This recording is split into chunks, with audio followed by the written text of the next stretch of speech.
Salve, rapaziada! Tudo bem, gente? Estou aqui com o Pedrito. Qual é o seu nome? Pedrito. Eu travei, desculpa.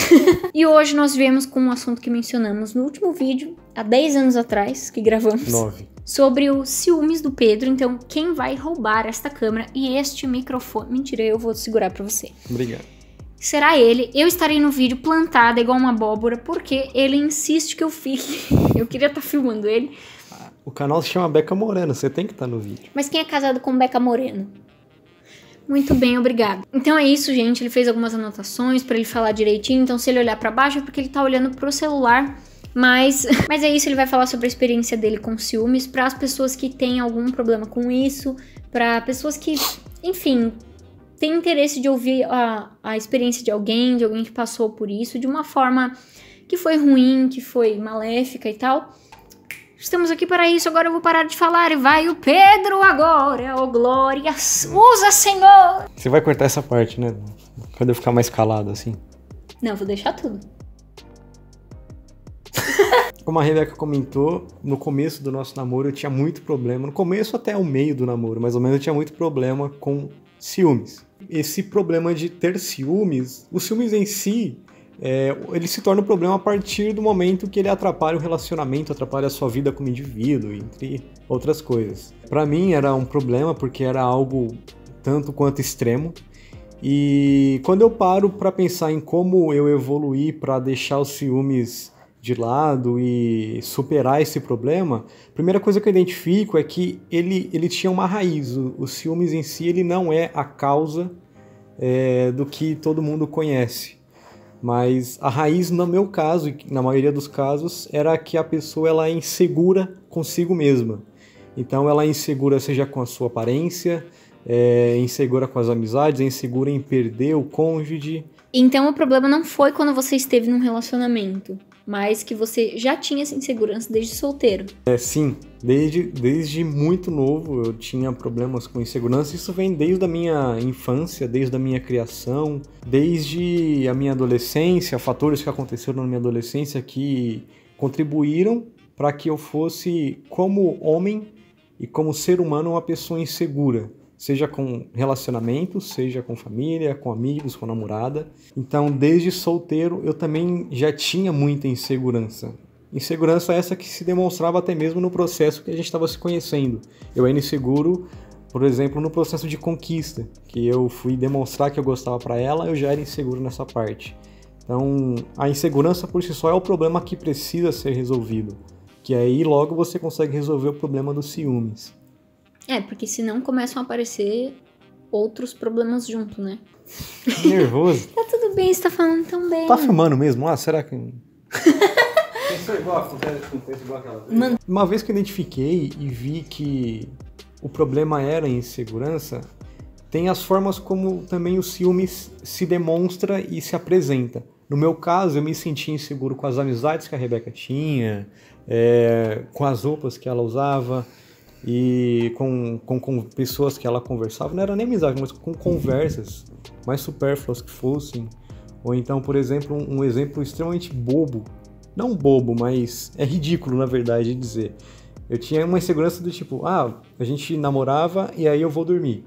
A gente tava conversando no WhatsApp, chegou de noite, eu vou dormir. Eu queria que ela fosse também, para não ficar sozinha de noite conversando. É muito bobo o que tem por trás dessa motivação que faz eu achar que o problema é ela ficar no WhatsApp conversando enquanto eu durmo. Se o meu medo ela vai conversar com alguém, não vai ser de noite só que isso vai acontecer, durante todo o dia, sabe? E aí eu separei 2 tópicos que eram principais pra mim. Os principais problemas que eu enfrentava, que a gente tinha dificuldade nos meus ciúmes, eram amizades e conversas. Na verdade podem ter várias coisas, mas o que eu mais identifico eu tinha a Rebeca como o meu bem mais precioso. E o que acontece por trás disso é que eu coloco ela acima de tudo, coloco a minha namorada acima de mim mesmo, de qualquer outra coisa, e eu deposito toda a minha confiança e toda a minha fé nela, toda a minha segurança. Mas eu não sou o seu bem mais precioso? É claro que é.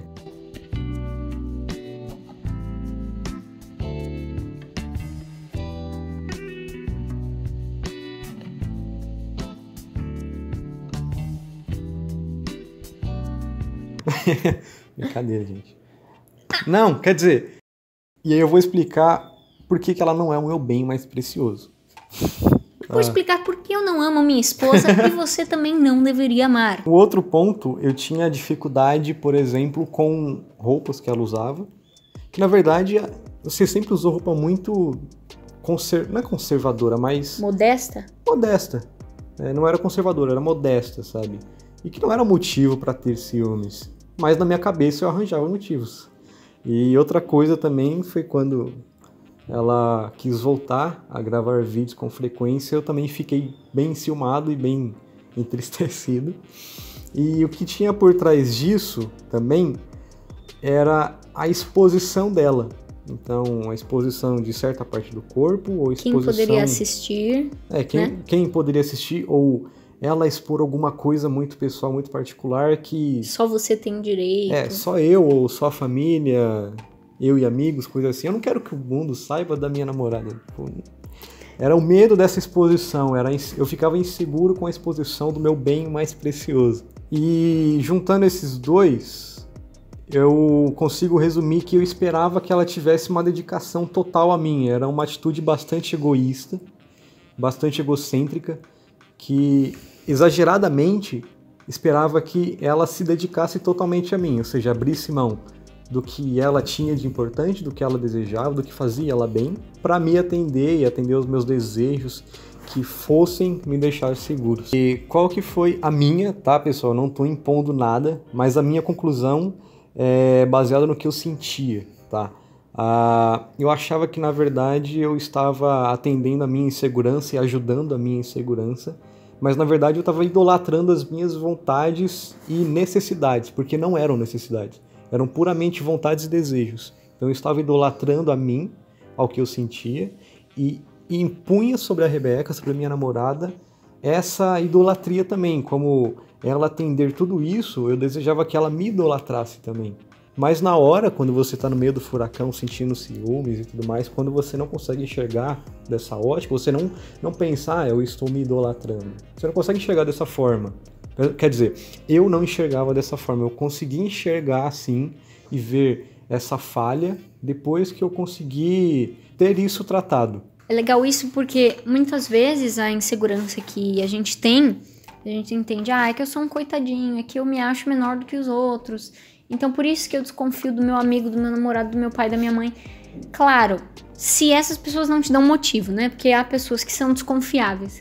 Mas dentro de um cenário em que alguém é normal, é confiável, você ficar projetando a sua insegurança e as suas paranoias, na verdade você está sendo o próprio Deus. Você é o Deus da situação e você quer que essa pessoa adore a esse Deus, que são as suas vontades, que são as suas paranoias que você não quer que elas provoquem, sendo que a pessoa não provoca, né? Meio que isso. A gente lê um livro sobre isso, né? Que é este livro aqui, obviamente não é propaganda, mas enfim, só uma recomendação amigável de um crente para um crente. Ele fala muito sobre você querer se agradar o tempo todo, principalmente sobre casamento, que é o relacionamento mais desafiador que existe. E uma coisa que é importante dizer, no meu processo e o que tinha por trás também, é que, pra mim, a Rebeca ela nunca apresentou qualquer atitude que necessitasse eu ter ciúmes. Então, eu nunca vi ela tendo uma conversa desrespeitosa, nunca vi ela tendo uma amizade desrespeitosa ou, não sei, que desonerasse o nosso relacionamento. Ou nunca vi ela utilizando, por exemplo, de roupas ou vídeos, nunca vi ela fazendo nada do tipo que expusesse demais. Então, o meu cenário foi um cenário ideal da parte dela, de me passar confiança com as atitudes dela, mas mesmo assim eu tinha ciúmes. E no processo disso, desde o começo do namoro, a gente sempre tinha o hábito de orar juntos, de assistir todos os cultos juntos e tudo mais, participar da igreja. Somos cristãos, né? E nesse processo eu sempre busquei ajuda em Deus, sempre orava sobre os ciúmes, para Deus me ajudar com essa dificuldade. Eu tinha noção de que era uma dificuldade, que era um problema. Também buscava assistir pregações sobre ciúmes para ver como eu podia melhorar. A gente tinha um casal com o qual a gente se aconselhava, e a gente tentou tratar isso com eles também. E tudo isso foi parte do processo em que Deus mudou e moldou o meu coração para eu ser melhorado nesse aspecto. O dia que mais marcou para mim e que foi o início de eu, de fato, começar a mudar essa mentalidade dos ciúmes e deixar isso de lado, conseguir vencer de fato, foi um dia em que a Rebeca ficou com ciúmes de mim, com ciúme de uma situação que tinha acontecido antes da gente namorar. Ou seja, sem motivo algum. E que por trás era algo bobo, não era algo que impactasse no nosso namoro atual, não era nada que estivesse vivo atualmente. E aí eu vi como ela ficou chateada, como ela tinha ficado entristecida, e como, pra mim, recebendo a atitude dos ciúmes da parte dela, foi ruim, deixou aquela parte do dia meio amarga, pesada, e eu me senti muito culpado, mas na verdade não havia culpa. E eu vi como é ruim para quem recebe, para quem é, vamos se dizer, vítima dos ciúmes, do cônjuge, do namorado, da esposa, etc. Amigo, sei lá. E a partir daí eu vi o quanto eu estava sendo tóxico para ela na prática. Eu senti de verdade o que ela sentia. E isso foi catastrófico para mim, que eu me senti muito mal. E depois disso foi um processo que, pouca coisa depois, eu pedi perdão para ela, porque eu senti como era isso de verdade e que eu queria realmente continuar melhorando e mudar esses ciúmes em mim. E pedir perdão pelas vezes em que eu fui exagerado, que houve discussão que da minha parte por ciúme sem precisar e tudo mais. Depois que eu senti tudo isso e senti na prática o sentimento, tudo mais que ela sentia, foi muito mais fácil para mim lutar contra isso, foi muito mais fácil. Eu acredito que até mesmo possa ter sido uma situação que Deus permitiu para começar ou para de fato mudar o meu coração e moldar o meu coração para abrir mão dos ciúmes, para conseguir vencer isso de verdade. E nesse processo, depois que eu pedi perdão, que foi mais factível para mim esse sentimento, a minha preocupação ficou muito maior em fazê-la feliz, fazê-la estar bem, me preocupar com o bem-estar da Rebeca, da minha namorada, da minha esposa, do que ter os meus desejos atendidos. E foi muito mais importante para mim ver ela bem, ver ela feliz, do que a minha necessidade, entre aspas, bem grande, aspas, de ser atendido nas conversas, nas amizades, nas roupas e tudo mais. Aproveitando, eu vou trazer uma passagem da Bíblia muito conhecida, que é 1 Coríntios 13. O apóstolo Paulo fala sobre o amor. É o amor ágape. Na Bíblia existem 4 tipos de amor, mas no português a gente só tem a palavra amor. Então, o que está sendo tratado nessa passagem da Bíblia é sobre o amor ágape, que é o amor prático. E eu sempre me apegava e lia isso para refletir e tentar me ajudar, principalmente na parte que Paulo descreve que o amor não é ciumento, o amor não arde em ciúmes, o amor não busca os seus próprios interesses. Eu não sabia, mas era exatamente o que eu fazia, buscar os meus próprios interesses. Minha preocupação passou a ser fazê-la bem, fazê-la estar bem e me preocupar com o bem-estar dela do que eu ser atendido nos meus ciúmes. Um segundo ponto que eu anotei, que na prática eu mudei o pensamento de uma forma até que, me corrija se eu estiver errado, se não foi assim, mas na minha memória foi até que radical. Que vamos supor, a gente ia sair num dia de calor, eu queria que ela usasse uma roupa mais confortável, tipo, que antes eu implicaria, não, coloca aquele short, coloca aquela regata, porque eu queria vê-la com um bem-estar porque tá calor. Ou então eu queria que ela gravasse vídeo porque aquilo fazia bem para ela. Ou apoiar, incentivar que ela cultivasse amizades porque isso também faria bem. Isso, na prática, faz muita diferença na vida dela, recebendo apoio, recebendo essa mudança. Não foi radical. Não? Não, claro que não. Não, radical do tipo, eu era contra... Água pro vinho. Eu era contra, aí do nada eu passei a apoiar e incentivar você a... então mudou da água pro vinho, meio que isso. Mudou da água pro vinho. Uhum. Eu não posso ser dependente da minha namorada, da minha esposa, do meu esposo. Primeiro de tudo, por eu ser inseguro, eu colocava todas as minhas fichas, botava toda a minha fé para ter segurança nela. E na prática isso não funcionava. Tanto é que o ciúmes demonstra que isso não funcionava. Primeiro de tudo é que eu coloco um peso sobre ela que ela não vai aguentar, uma hora vai sucumbir. Se os ciúmes continuasse, uma hora o amor, não o amor, mas o sentimento esgota. A atitude... O ânimo, né? O ânimo. Então, uma hora Qualquer a pessoa pessoa não aguenta mais. Então, eu tô colocando um peso que realmente não deve ser colocado. O segundo é que ela não vai suprir tudo que eu preciso. Ela não vai suprir essas minhas... de fato, as necessidades que eu tenho no namoro. Ela não vai suprir tudo isso. Parte das coisas que eu preciso no namoro, realmente ela vai me suprir. Mas essas necessidades que o ciúmes impõe, ela não vai suprir. E outra, para resolver a minha insegurança, é óbvio que a minha namorada vai me ajudar. Na verdade, ela pode, não que ela tenha obrigação, mas ela pode ajudar sim. Mas para você suprir as necessidades da sua insegurança, para mudar isso, é algo mais profundo que precisa ser tratado. Para mim, como cristão, eu busquei tratar em Deus, mas há outras coisas, como cultivar amizades saudáveis, ter um bom relacionamento com os pais, se conhecer e conhecer as suas dificuldades para trabalhar isso com algum cristão mais maduro, entre outras coisas, além de ler a Bíblia e aplicar as sabedorias e as palavras de Cristo na sua vida e tudo mais. É aquilo que eu tinha falado, ela não é o meu bem mais precioso. Primeiro porque ela não é o meu bem, sabe? Muitas pessoas que eu percebi, e para mim, na minha visão, na minha prática, eu tinha inconscientemente ela como meu bem, mas isso não é verdade. Ninguém é bem de ninguém, sabe? Eu sou companheiro dela e a minha companheira, então não deve ser tratado dessa forma, como, você é minha, então você tem que suprir o que eu exijo. Não, isso não é verdade. Os dois trabalham juntos para fazer os dois felizes, e um suprir a necessidade do outro mutuamente.